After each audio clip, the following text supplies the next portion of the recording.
Hello, everyone, and welcome back to Gamecock on the Right. I'm your host, Dakota. And I'm Noah. And today we are talking about a very interesting topic. Interesting indeed. Yep. So, as most of you probably know, this week the House of Representatives is having a little bit of an identity crisis in the fact that they don't have a speaker anymore. So, to lay down kind of the overall facts before we go in, Kevin McCarthy was the speaker at the beginning of the week. I guess when this comes out, it would be the beginning of last week. And now he is not. So let's discuss. All right, so let's kind of lay it down and go the play-by-play through what happened. So this all started with the spending bills that the House had to pass before October 1st, which is the end of the fiscal year. The House has to pass like 40-something bills. They all got to go through the Senate, and then, they become the spending bill. That's how it's done. But the problem is that didn't happen. So McCarthy had a bill, and the bill was, I would argue, a conservative version of the bill.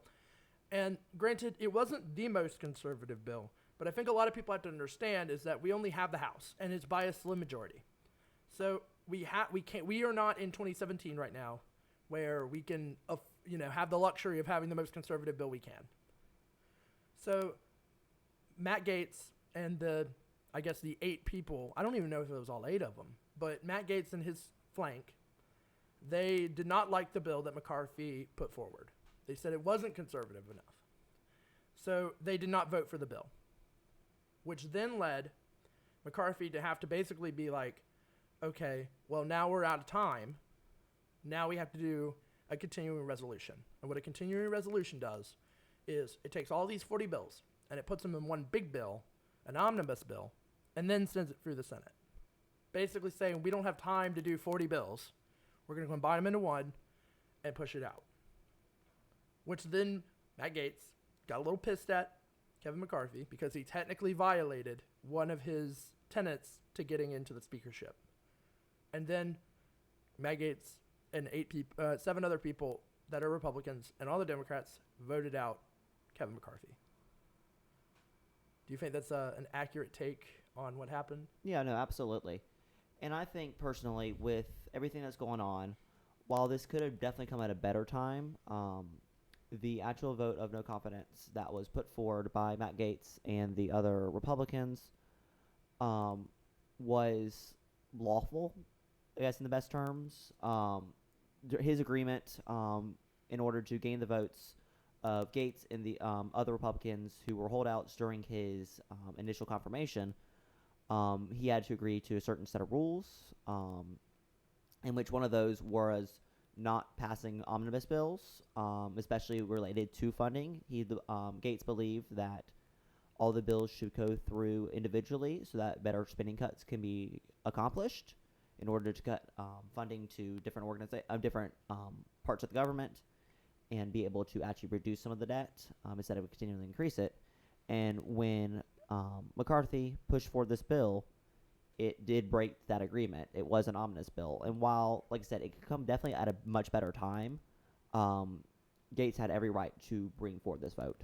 Well, in the legalistic standpoint, legalistic meaning House politics, yes, Matt Gaetz did have the authority, I guess, to do what he did.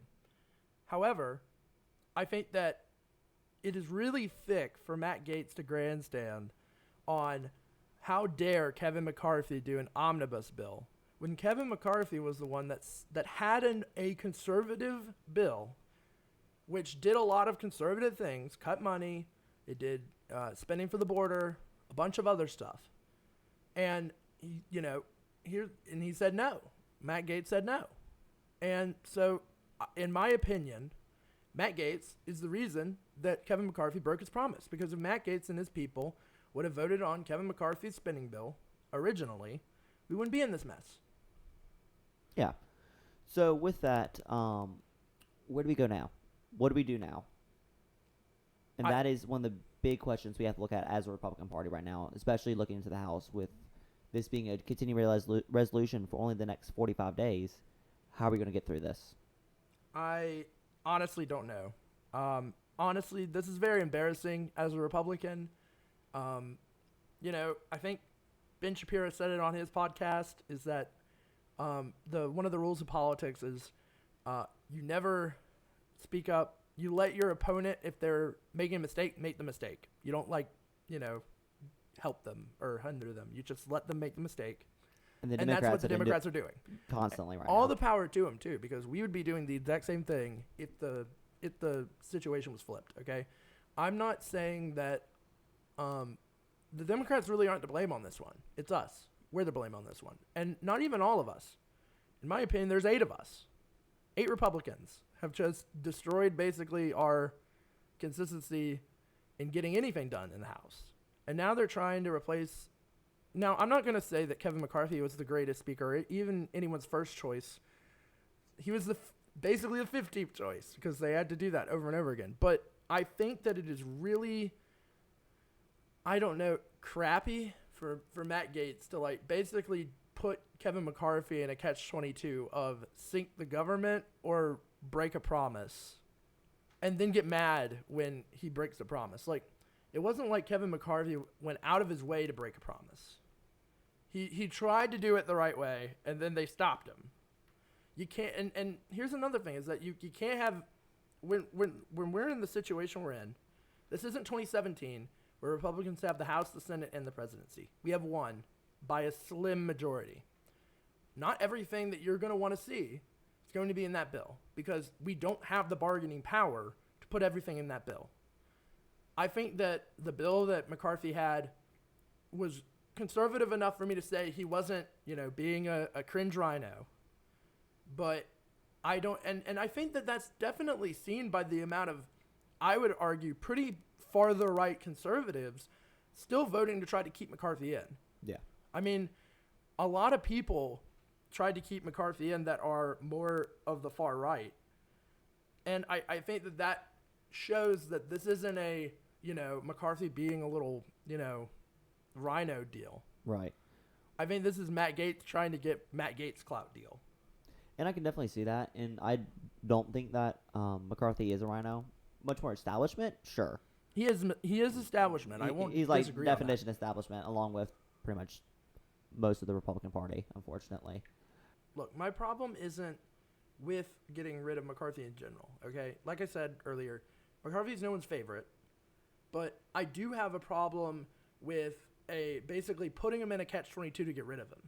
That's just slimy, it's sleazy, and it's more of the principle of that than I care about, and the timing specifically, because, look, in my opinion, government shutdowns do not help anyone, okay, except politicians grandstand. It does not help the American people. It doesn't help our armed services who don't get paid, and they go out every day, risk their lives, for our country, and we can't even go to pay them. And it doesn't help the federal workers, which, I mean, there are numerous of. And whether you agree with the, expansion of the federal government, in different organizations, or, removing some of that, cutting that, they're still there right now. And I believe we have an obligation to pay the people that we entrusted to work, at least until we cut programs. And I think that that's not really good for our country to use basically people's paychecks as a bargaining chip, especially when, we're doing all this other drama. And I think that if we wanted to get rid of McCarthy, which I think shouldn't have been done in this way, you should have waited until after this whole debacle. Yeah. And another part of it that comes into it is when they were deciding some of the rules going into the signing into these bills, they made sure if the government shut down, guess who's still going to get paid? Congress. Ukraine. Oh, well, I thought Congress was also getting paid. Congress would get paid as well. Of course, Congress gets paid, and yeah. Ukraine gets paid. Go figure. But the American people do not. And that's something, here's my thing, right, is that if this was solely on Ukraine, and I think that McCarthy, I don't think has done a good job with Ukraine. No, I do not either. But this isn't about Ukraine. This is about the American people. This is about the spending bill and the omnibus bill. That's what this whole ejection is about. If you wanted to eject McCarthy for Ukraine, that's fine, but we should have done it after we deal with this. Yeah. And I think that this harms the American people because now we put we put a lot at stake for Matt Gaetz and 7 more, including our very own Nancy Mace, which I have no clue what she's doing. To Trying go get reelected. I guess. She's not very popular down here. No, she's for those who don't know, a Republican representative from the Beaufort area. Yeah. Low country.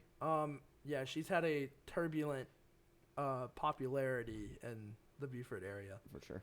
But I'm seeing basically this is their opportunity to grandstand, and we shouldn't applaud politicians for grandstanding. That's not what they should be there to do. They should be there to get their job done, and they couldn't even get their job done. The Republicans have the House. They couldn't get a bill on time, and to that extent, that is partly McCarthy's fault. But at least he had a bill. Yeah. Or bills, plural.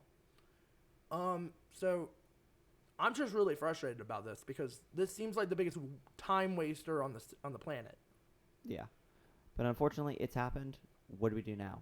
Who do you think is going to come up in these re-election cycles? I know on the 11th, the Republican Party is meeting to nominate a replacement for McCarthy. And currently, Representative Patrick McHenry, Republican out of North Carolina, is serving as the temporary speaker. Others have come forward saying they're going to run, including Jim Jordan, a Republican out of Ohio, Steve Scalise, Republican out of Louisiana, and others are probably going to come forward in the coming days. It's not really a job people want. No, but another Republican that has been tossed around is our very own Donald Trump. Yes, and he has actually said he would serve temporarily until they can figure out a permanent speaker. And I think it would be funny. It'd be really funny. After all the crap they've put him through, him to come in just like, hey, guess what? I'm your speaker now. It'd be really funny. Okay, I'm not going to lie, it would be funny.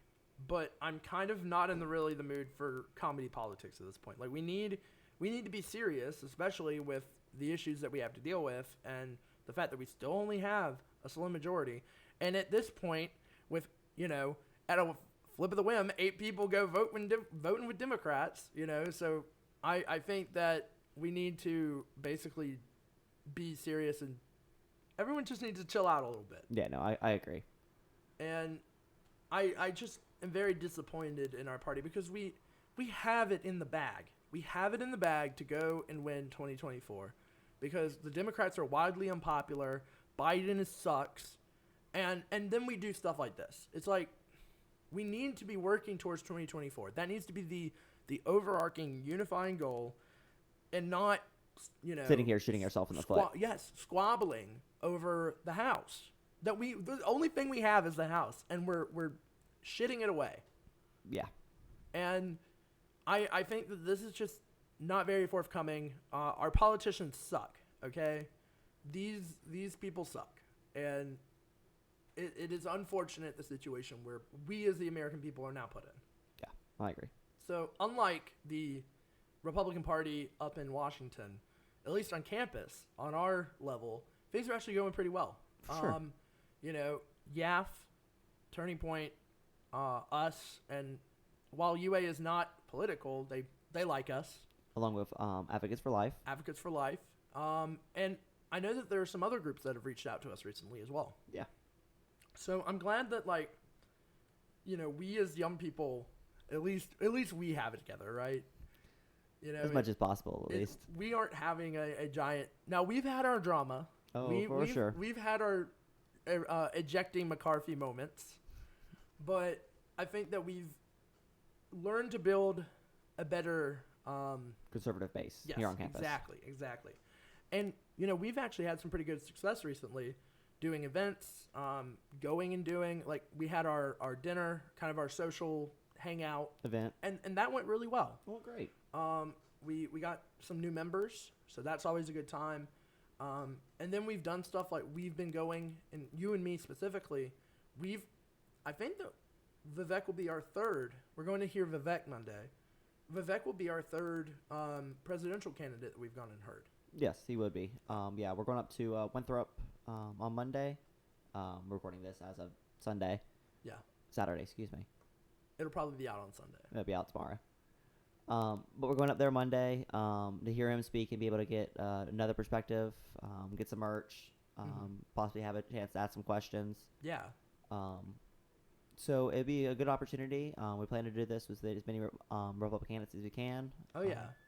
And we might have some opportunities in the near future as well. So stay tuned to that. Stay tuned for that. But in all seriousness, I think that it's really good that we have these opportunities to go and hear these candidates, because it's one thing to hear them, on the campaign trail, but it really is a fun time going to hear. We heard DeSantis first. He came through this summer, and then we heard Trump kind of twice. One of them was a smaller event, so he didn't give a whole speech or anything, but he you were able to actually chat with him for a second. Yeah, and he got the crowd, going, and you know how he does. He's a showman. So, we heard him, and then we're now hearing Vivek, and, I think that this is what young people need to be doing. We need to be going out and hearing the people that are trying to run for president. I think that this is something that we need to push as a cultural thing, that we need to, as young people, not be apathetic. I heard one of my friends recently was like, I don't care, about the government. It's all a phony show anyways. Why vote? And I'm like, this is exactly what they want you to do. Exactly. They want you to go in and not vote and not give a crap, because then they can do what they can do. We need to have accountability. And exactly. I think college Republicans, that is something that we try to do, is have accountability to the politicians. When politicians do something that's not good, we don't clap for them. Okay? We tell them that's not good, and if they keep doing it, we vote them out. That is what we need to be doing. And that is now, in some ways, more evident than ever. Yeah. And we also need to be able to push for politicians that can actually win.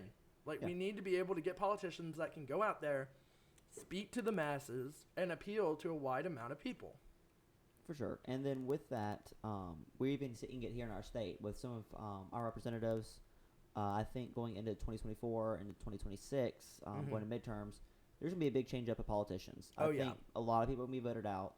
There's people I'm hoping get voted out. I won't name names, but there's some people that I hope don't get voted out that are doing a good job, Agreed. like our Senator Tim Scott. I think Tim Scott's doing a really good job. I think that he's running for president, and I think that running for president, he's been very consistent in his rhetoric. He is not, slipped up and he's been the same Tim Scott.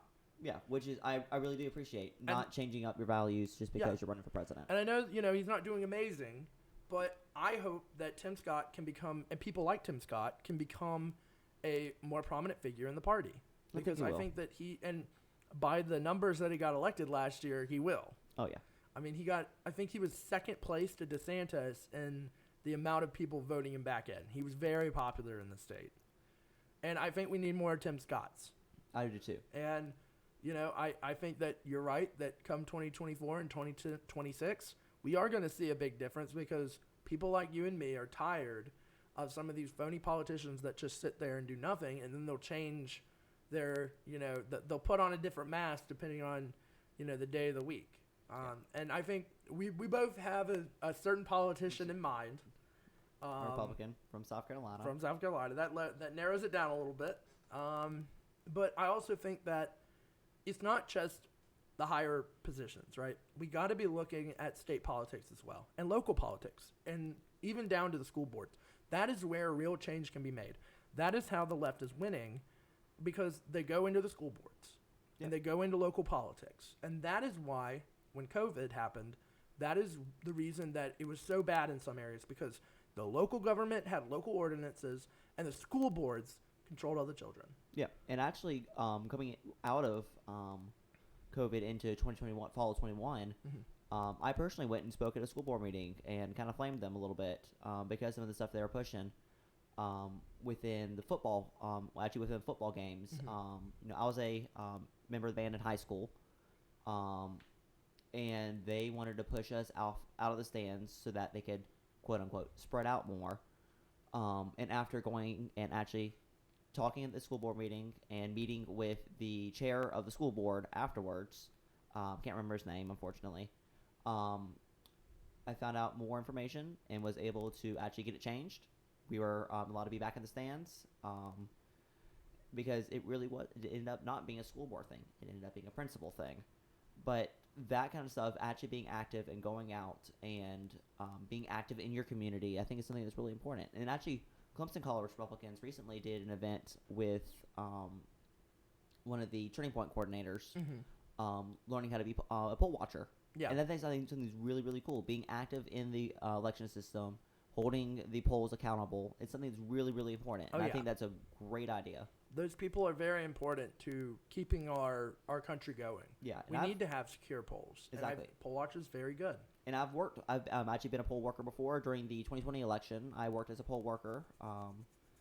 And it was really, really eye-opening. I actually really, really enjoyed doing it. Long day. I think it was about 5 a.m. to 10 p.m. But it was really, really cool, and it allowed me to be active in my community and in national politics. Do you want to know something I actually learned, like, really recently? Did you know that there is a, like, mock election every election cycle where kids can go into the voting booths and vote? Oh, that's awesome. Like, and I think that is, like, so cool because that teaches kids civics. I mean, that's a civics lesson right there. And they do, I mean, obviously the kid totals, because they're under 18, they don't count towards the actual total, but they do tally them and see this is what kids believe in should be, you know, who won the election. And granted, I think that the reason we don't let kids vote is because they don't have the wisdom, they don't have the...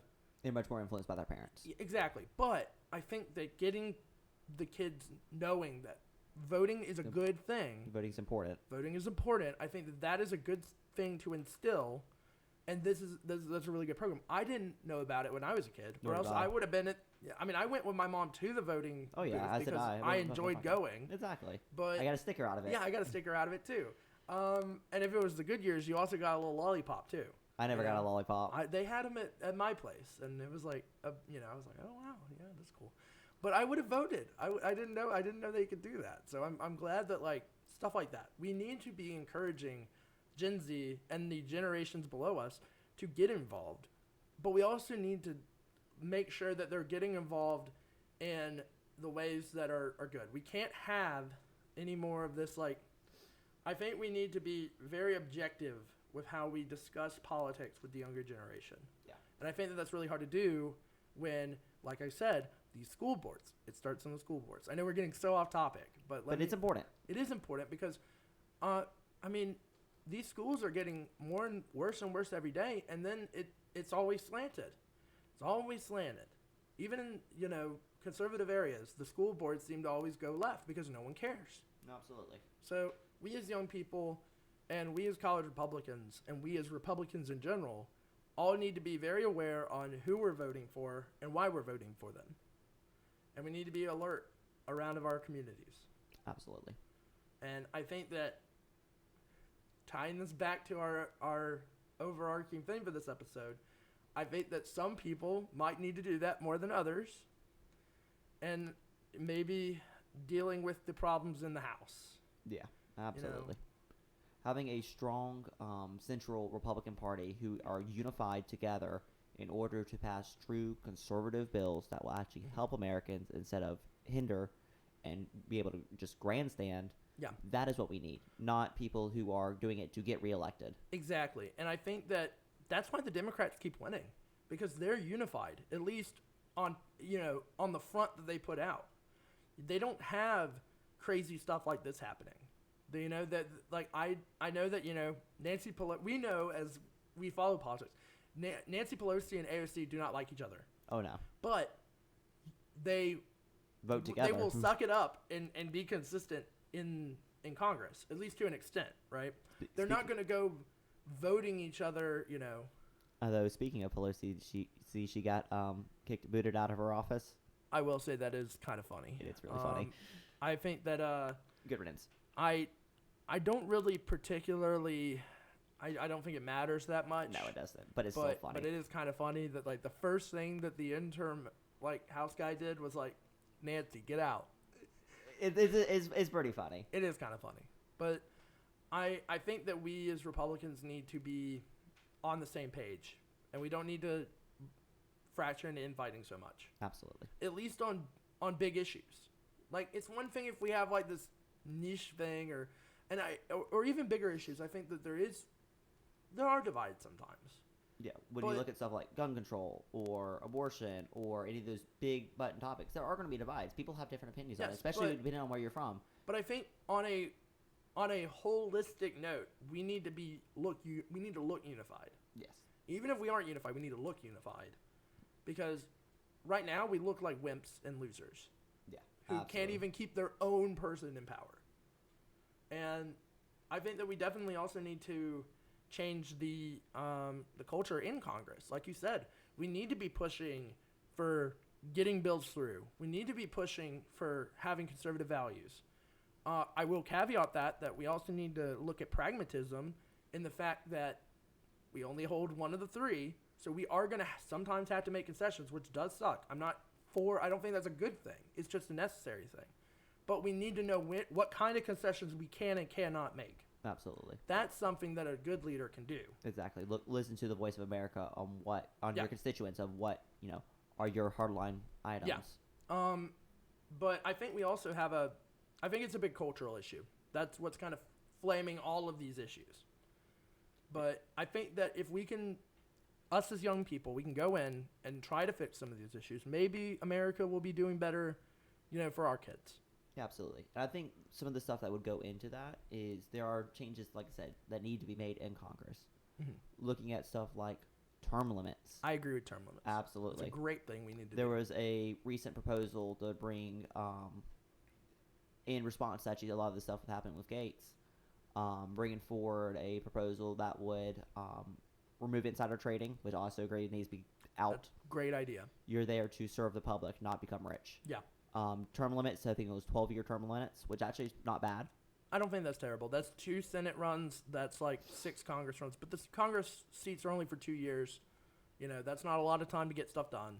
Exactly. So I think 12 years is pretty reasonable. I think that's reasonable.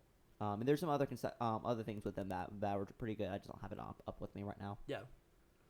And I think that is a good direction to go.